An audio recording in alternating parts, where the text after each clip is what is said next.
right. Hey, welcome back to episode 2, pilot episode 2, because we have no idea. Like, these could just be the worst 2 episodes, and it's like, we should never do this again. The Office season 1. Yes, right. No, back for episode number 2 of Table Talk. If you are listening or watching for the first time, go watch episode number 1, because part of the reason why we're doing this is there's a sacredness to not just tables themselves, but it's 2 parts. It's table, which is like the space, but it's talk. It's the connection, the communal thing that happens over a meal. And really the spiritual side of this is we're all invited to the table with Jesus. That's a lot of the picture of what Scripture paints. When we follow Jesus, when we are brought into relationship with him, it's this image of a king and inviting people to his table. Last week's sermon is actually about, the great banquet. A certain man has a banquet, invites all these guests, and then the invited guests, they don't just not show up. They refuse to come, and then he goes out and he invites people in off the street, like the crippled, the lame, the blind. But it just kind of paints this picture that all of us have this special invitation to come to the table with him and commune with him. But then from the earthly perspective, there's something special that has always happened in human history when people share a meal, both in secular and in faith-based things, like people who are not believers, where they connect and they build relationships. It's at tables, and where we can connect, and sometimes we don't connect as intentionally as we should be or could be, is at tables at meals with each other. But so go back, watch the last episode. We talked a lot about tables and meals as they kind of play out in Scripture, some really cool stories that we were reminded of and kind of reminisced over. But today's episode is really just, we want to invite you to the tables that have formed our lives, meals that have shaped us and the people that have been around those.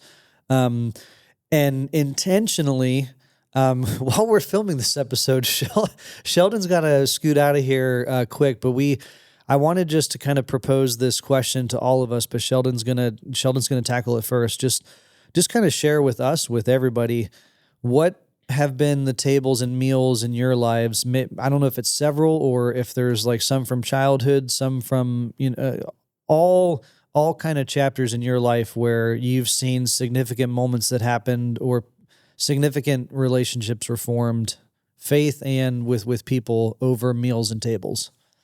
Yeah, so I mean, growing up, we were kind of a real traditional family. Dad worked, mom got to stay home with the kids and stuff. But my dad would leave the house usually about 6 a.m, maybe a little before even. Yeah, and then about 6:30 at night is when we would have dinner. And when we were very young, like we would be in our pajamas, but we all ate. Yeah. One of our things was to eat as a family. We would sit down. My mom would cook. We'd sit down. We'd hold hands. We'd pray, and then we would eat together. And then it was usually bedtime, and then after. But it was cornered off time in the world before there were sports until 10 o'clock at night or other things. Fridays was a little different. We'd have, we did homemade pizzas forever on Fridays, and so people, that was like the one time you were allowed to watch MacGyver on Friday night. Let's bring back that tradition. Yeah. And then like on Sundays or during the summer, if we were outside, we had an outdoor table as well. But we ate at our kitchen table most of the time. We had a dining room table that we only used for special occasions, Christmas and other bigger events. No Thanksgiving in South Africa. We're not very thankful. Unbelievable. But how dare you? How dare we? And then when I moved here, when I first moved to the U.S., I mean, boarding school, we had to eat, we had tables. So there's lots of different tables that I think form and shape you. But we were very consistent, eat at home, eat at the table together every night. And it's kind of a cool thing that happens. And I think most people don't do that. I mean, our family, as our kids have gotten older, there's 100 activities and everybody's eating at different times. And it's the times that we do have. So when I moved to the U.S. and didn't really have any family, occasionally I'd go and see my sister who lived in Texas at the time. But then over time, we kind of built these traditions. So when I got married, Thanksgiving, we would go to Haley's family. And I still remember those tables, and it was kind of a whole day affair. And now we don't have that anymore because, both of her parents are gone. But something happened during, and not because I want to talk about COVID, because that's terrible. But we all love talking about it. we all love talking about it. In fact, a whole episode of Table Talk. How many about families what do you actually really feel. spent more time at the table during COVID, though? I mean, Well, the one thing was really funny, and I kind of realized this. So we make a big deal out of like Christmas, Easter, Thanksgiving. Like we kind of lay the table. We actually even dress up in our own home if it's just us. It's kind of a cool thing. But it was 2020. It was Thanksgiving. We had just lost Haley's mom. I think we were actually gone. We were in our camper and we sat around the table and we cooked. But then about a year later, we were still kind of under a lot of restrictions. Well, we weren't able to go to a restaurant to celebrate our wedding anniversary, which we do in August. And we were like, well, you know what? We can't go out. So why don't we just make a big deal at home and treat it like one of these big occasions? And the kids like forged these quite honestly terrible gifts around the house. It was really a poor effort. I'm not gonna lie. But then we dressed up and we cooked and they're your kids. Yeah. And we had this big anniversary dinner, and it was actually kind of a very joyous thing, and it was always it was very, very fun. About a year later, I think we were in the process of realizing we were probably going to move. And we were going to have this on like a Friday evening. We're going to have, hey, why don't we just do that? Because anything in our house that you do once becomes like a tradition, right? That's what it is. So we came home from school one day, and I was like, oh, we could just do this. And the kids were like, we have to have like the dinner, and we have to recreate these whole things. thing. Yeah, because when you lose memories, nostalgia becomes a big part of your life in a way that you didn't expect. And we remember one time there was this party, and Emery comes home from school, and we're like, are you not going to that party? And she's like, no. And so we asked her, we're like, what did you tell your friends? And she's like, I'm sorry, I can't come. It's our anniversary. And so apparently Haley and I do not get an anniversary anymore. No. But it kind of just shows and we just go with it. We thought it was hilarious. But that these moments, they treasure those moments. They're not missing those moments because that was such a significant thing for them. So for us, when we do have those moments now, we just really try to be intentional about it. But we're doing what every family does. Half of us are eating at 9 p.m. Half of us are eating at 5 p.m. We're eating. I'm eating a bowl of cereal at 11 o'clock at night, which I shouldn't do. Like meals are kind of being somewhat fractured, but we do have these moments every now and then where we come together and we sit down. And when we sit down, we're intentional about conversation. So we do have no phones at the table rule. And we're like, hey, what was good about your day? What was challenging? Yeah. What's something you enjoyed? It's kind of storytelling. And I have my oldest, Ella, you ask her, they're one-word answers. You have to like draw it out of her. Yep. And then Emery tells stories in real time. So, and if you interrupt her, it's so our meals are 2-3 hours. And that's part of why we don't sit at the table because I just don't want to know all the ins and outs of the stories. But no, growing up, there's rhythms, there's moments, and some of them are significant. And the moments that you've lost along the way that are only memories now, they sort of have a special place in your heart. About those things too. So I wonder if the disciples felt that way about the Last Supper because they don't know it. I mean, we know it's the Last Supper. Yeah. It's not like Jesus is like, hey, welcome to the Last Supper. For them, it was the supper. It was just like, hey, this is just again. So I wonder nostalgically if they looked back and were like, man, we just didn't know. Like, I wish we'd known that was the last time we were going to sit down at the table. There's sort of power when you lose the table and you didn't expect to lose the table.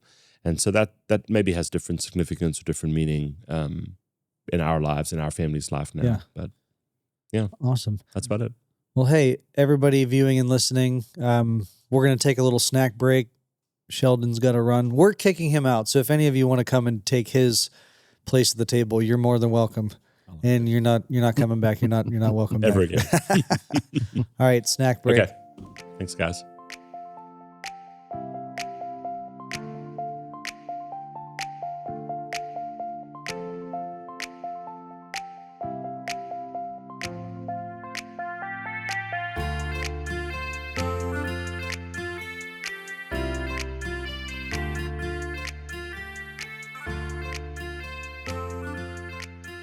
All right, we're back for the next segment. Bada boom. We kicked Sheldon out. I Yep. still have bacon in About my mouth. time.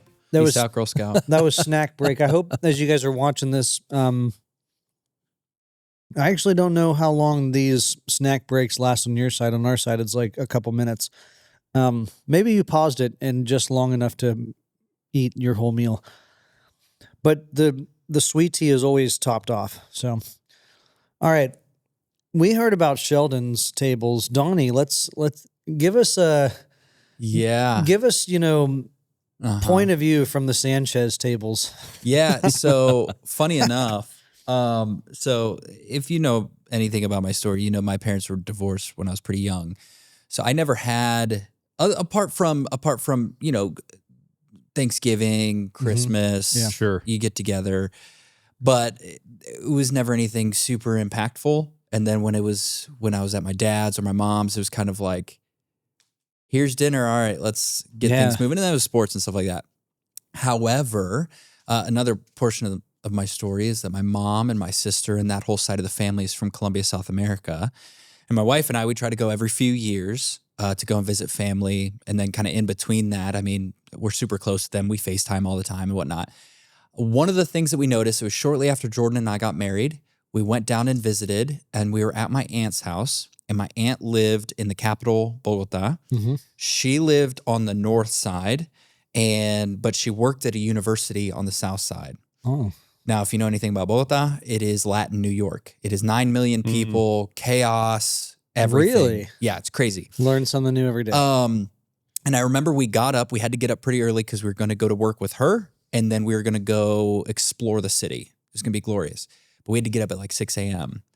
Jordan and I, being as my family would lovingly describe, the gringos of the family, we wake up and we're ready to run out the door. We're like, all right, we're moving. And then my aunt stops us at the door and goes, what are you doing? We're like, well, it's time to leave. You said 6 o'clock. We're ready. Like, let's go. And she said, yeah, but you haven't eaten breakfast. And we said, yes, we understand. But however, we need to be on time. And she goes, no, sit down. And then we sat and ate breakfast. And I said, well, what about being on time? She goes, that's not everything. Sitting down together and eating is more important. And it put things into a new perspective for me. And then jump forward a few years later, we were visiting family once again, but we were at my grandma's house this time in Colombia. And every meal, breakfast, lunch, and dinner was like, you do not miss it. If you miss it, you're in trouble. To the point where kids come home from school, you get home from work, it doesn't matter what you have going on, you're sitting at the table. And it was a time of connection. And even after dinner, you're chatting with family after the dinner's over. And it made me realize in that moment that there's something deeply Christian about that, to where our culture, as much as we would like to believe it's been deeply influenced by Christianity, which it has to an extent, that is not one of the places that it has been, because we value productivity, we value profit, and all of those sorts of Pop-Tart things. culture. Yeah, If you haven't never looked at the instructions on the Pop-Tart, there are toaster instructions, but there's also microwave instructions. Yes, like there microwave on high for 3 seconds. Yeah, a whole three. If you don't have enough time to toast it, there's, you got plenty of time to nuke it. Or you get what me and my sister got on the way to daycare, which we went to before school, which was you get to throw in the wrapper. So I Pop-Tarts without heating them up, because that's how I grew up. But those moments completely transformed how I see meals, because they're not just a means to get food. They're not just a means to get to the next place and make sure that you're fueled up enough to get there so you can produce more and be more and do more. Yeah. It's a place of connection, to the point where Jordan and I have put some things into place for us. I think of Fridays in particular. Now we try to sit down together throughout the week for dinner. But Fridays we just let loose. It's also the meal that launches us into our Sabbath practice from Friday evening to Saturday evening. Nice. So you start Sabbath with a Maslin football game? Yes. Or if it's not football season, what we'll do is we will make a frozen pizza and doctor that thing up.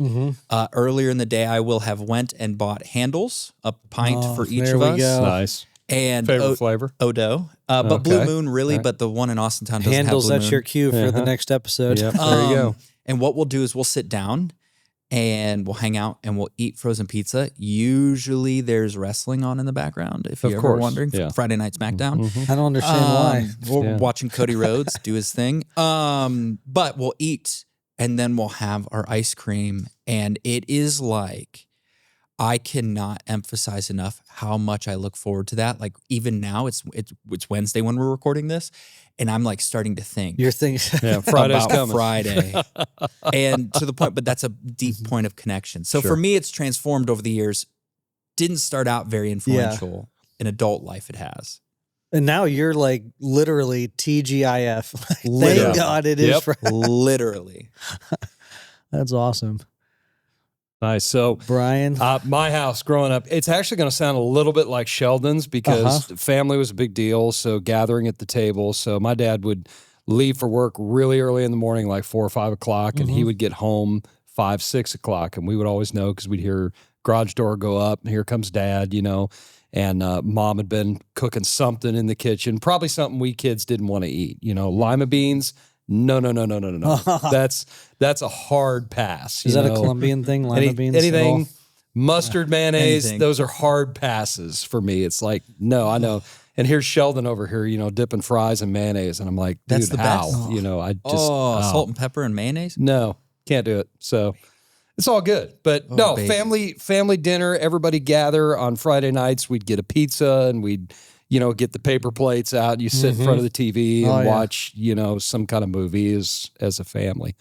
But things I remember growing up, my grandfather on my dad's side, when he would come into town, would always take my brother and I out for a donut, like in the mornings. And I can remember going to the donut shop and, you know, you pick out the one with the most sprinkles, whatever one had the most frosting and sprinkles on it, you get that thing and you go over and you'd sit at these really cheap Formica tables, you know, with the chairs that rock back and forth and the table rocks back and forth too. But I can remember sitting there with my grandfather and there wasn't a whole lot of conversation that happened. It was just more the presence of being there and spending time together. I remember, you know, Thanksgiving and Christmases and things growing up where you gather the whole family together. And anytime family would come into town, we lived in California, so we were way out on the left coast. A lot of family was back here on the east. And when they would come out to visit, we'd always go to the restaurant. We'd always, you know, just go out there and you order and everybody's together and there's conversation, loud noise, you know, and it's tough to even hear yourself think in some of those places. But it was more of the idea of everybody being together in these communal moments that you spend together. Kara and I have one son, Josh. He lives at home with us still. And when we sit down to eat, we actually got a big high top 6-person table, you know, with all the chairs and stuff like that, which, you know, it's getting to the point now where I'm going to be 48 this year. So getting up into those high chairs is getting a little rough, you know, from time to time. But no, we sit down there and we try to make things intentionally about conversation. How's your day?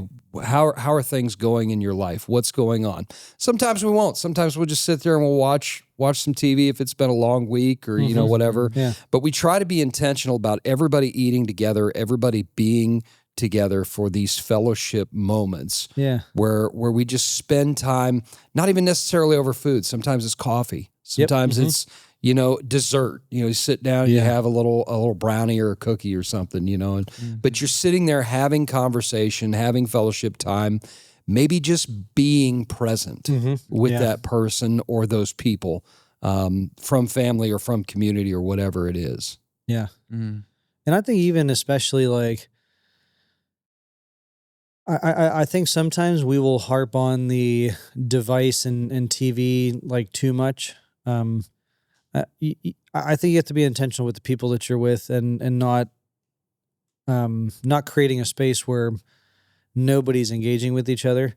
But I mean, I love the fact that like family would get together and you have a shared experience, even if that experience is like, hey, we're watching like an episode of the show together, or we're watching like, the family connection through, Massillon football, things like that.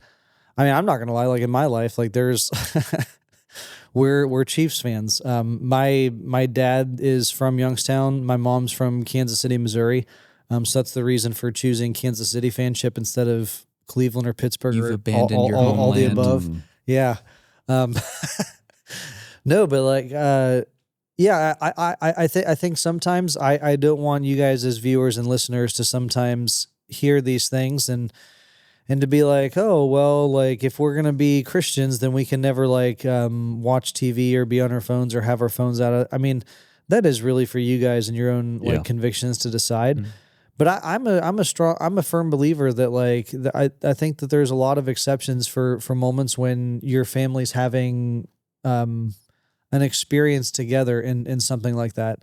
Now, I mean, if you're sitting down and all that you're doing is watching a football game every single time that you sit down and eat and there's no conversation, I mean, and that is what it is. But yeah, to just be intentional about the space that you're in with other people. But what I really liked about, and I'm sure all four of us have had these moments, but Brian, I really like the fact that you had the story about the donut shop, but then sitting at that table and describing that table. Mm-hmm. Do not take for granted tables that are not the ones in your houses. Right. Mm-hmm. Some of the best moments that you will have with people, even family members, can happen at tables that are not your own. They're at restaurants, they're at coffee shops, mm-hmm. they're somewhere else. I mean, even as Sheldon talked about, like, hey, like with the kids, I think everybody listening and everybody at this table can relate to. Sometimes in our own life, sometimes we see it in other people's lives, the busyness of trying to get kids different events, sports, whatever it might be, or, long commutes to and from work or to and from different things. So like sometimes a meal happens, like you went through the drive-thru and now you're eating the fries, or, you have the fries in your lap and then you have your drink in the cup holder and then you're holding on to like the paper that wraps your burger or the box that holds your chicken nuggets. And sometimes the center console has been like my so-called table as me and Diane are maybe driving on our way to like a Cavaliers game. We do the same thing. Yeah. We bought and again, not to get back into the COVID thing, but when that happened, we actually went and bought like the cafeteria trays. Yes. That you get at like the school lunchroom. Uh-huh. So we've got 4 of those and we keep some in each car. Yep. So if we're out and we get a fast food meal or whatever. Yeah. And there's your table. There's your table. Yeah. You just sit there and you have some conversation, but you've got a tray to put your burger and your fries on and stuff like that. We're going to do that, have car trays. Yeah. No, I know in my life, kind of working backwards a little bit, just because it's on the top of my mind. Me and Diana, one of our shared experiences that we've had since, like from all the way from dating to being engaged, and then 14 and a half years of marriage, going and being in Cleveland for Indians and Guardians games, but really just kind of having this love for experiencing, hey, let's go up, watch a Cleveland Cavaliers game.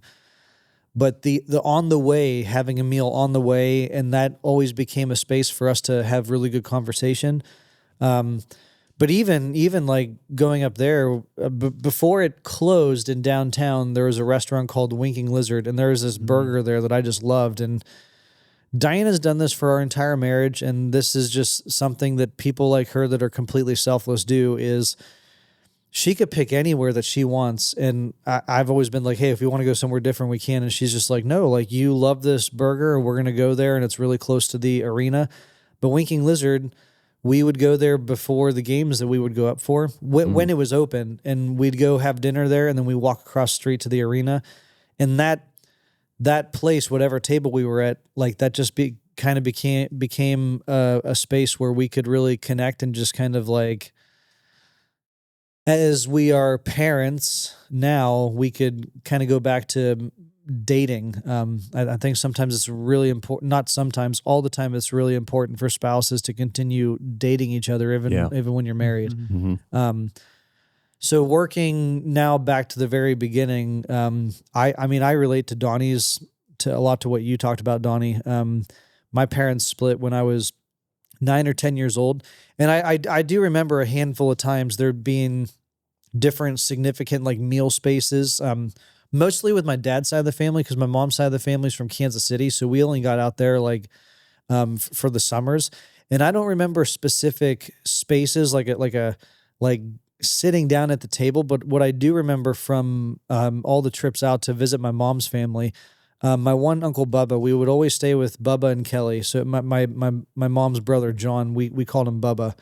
But Uncle Bubba was just like the master chef, like barbecue, steaks, all that. He's really kind of the one that we've always loved. Like growing up, we'd have fish sticks a lot. Like me and my brothers. Actually, I don't think my younger brother likes fish sticks, but Tom's big on fish. But I remember for the first time, probably like late middle school, early high school, I remember the one year we went out there and Bubba had, he had slowly smoked salmon.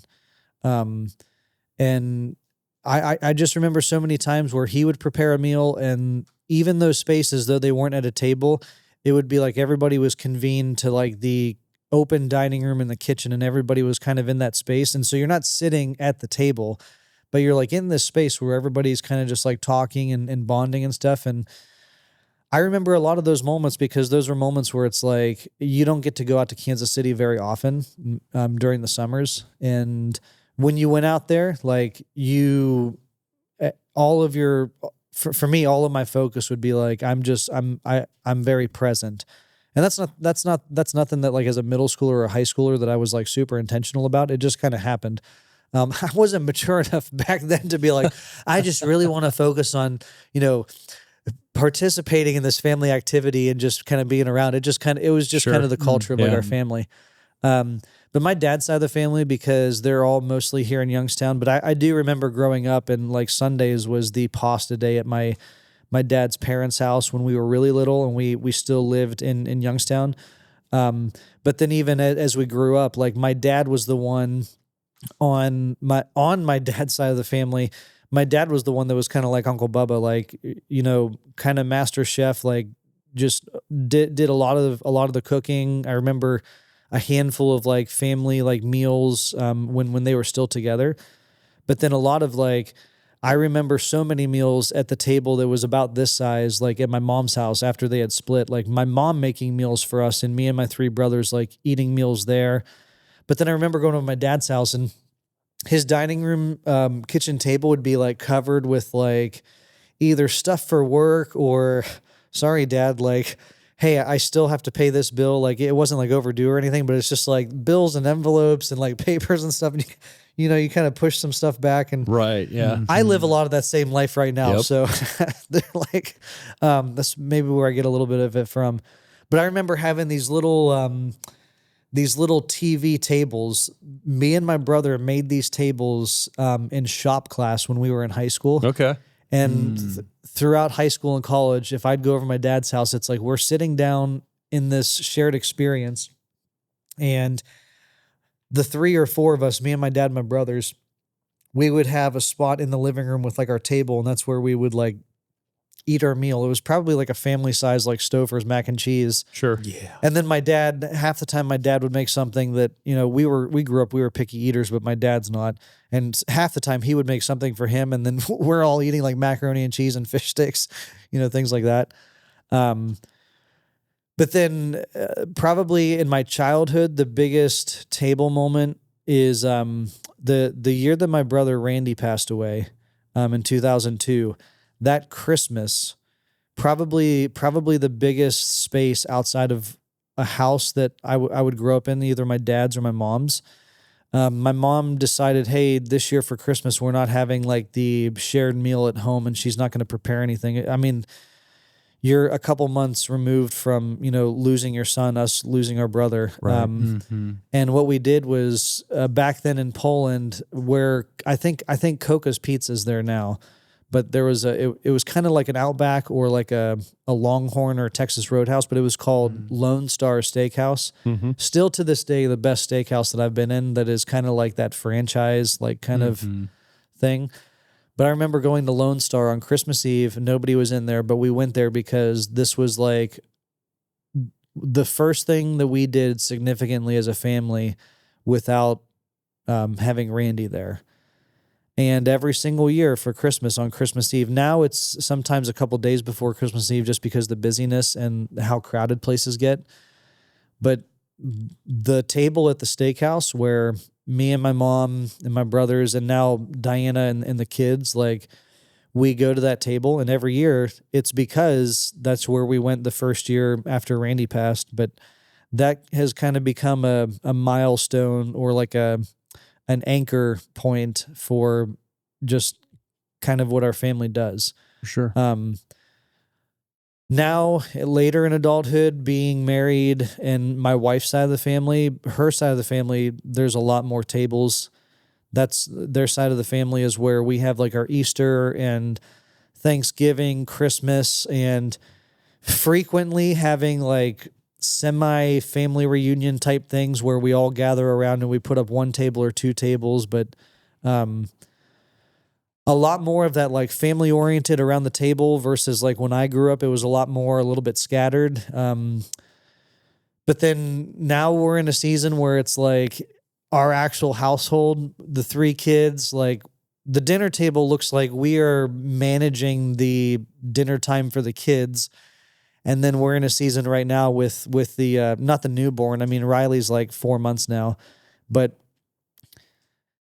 dinner time usually looks like feed the kids. And then as soon as the kids go to bed and they're asleep, then it's like, usually Diana has a little bit of a head start on me, but we tend to eat dinner a lot of times a little bit separate. Sometimes it's a little bit overlapping, but we still do get moments a couple times a week that we can like sit down, and sometimes we just have to do it. We have dinner like with the kids. So, but I mean those are seasons. But we're still intentional about whether it's you're eating dinner on a plate on the armrest of the couch or you're sitting at the table. Again, it's not. This is table talk, but it doesn't always have to be specific dining room table. It's the space where you're sharing a meal and maybe a shared experience. And it really brings people together. And any way that we can make that more sacred, I think that we should do that. So these are our stories. These are the tables that have formed us. These are the tables that bring us so much nostalgia when we sit here and talk about them. So do that this week with your family, with your friends, with your coworkers. No better way to get to know somebody who's a coworker, an acquaintance, or a neighbor. Sit down at a table and over a meal, ask them about the meals and the tables in their lives that have formed them. This is like a 30 or 40-minute episode, but you'll have a 3 or 4 hour talk with people, getting them sharing their stories about things that were at the table. And that's where God will provide moments where it's like you really get to know somebody, and the spiritual stuff almost just seeps in there seamlessly. Really good opportunities to share the gospel with people around tables like that. But yeah, this week go and share stories about the tables that have formed you with other people. Thank you if you've listened this much for listening to the stories about tables that have formed us. This table has been great today. The food's been great. The company's been great. You guys have been great. Come back again next week. We're gonna jump into some episodes, not talking about specifically tables anymore, but around the table. We're in this preaching sermon series on Sunday mornings about the parables. And so the next couple weeks, we're going to be sitting at the table, just kind of talking about parables in general while we eat whatever it is. Food comes to our table. But yeah, thanks for pulling up a seat at the table, and go and share these different things at the tables in your life. We'll see you next week.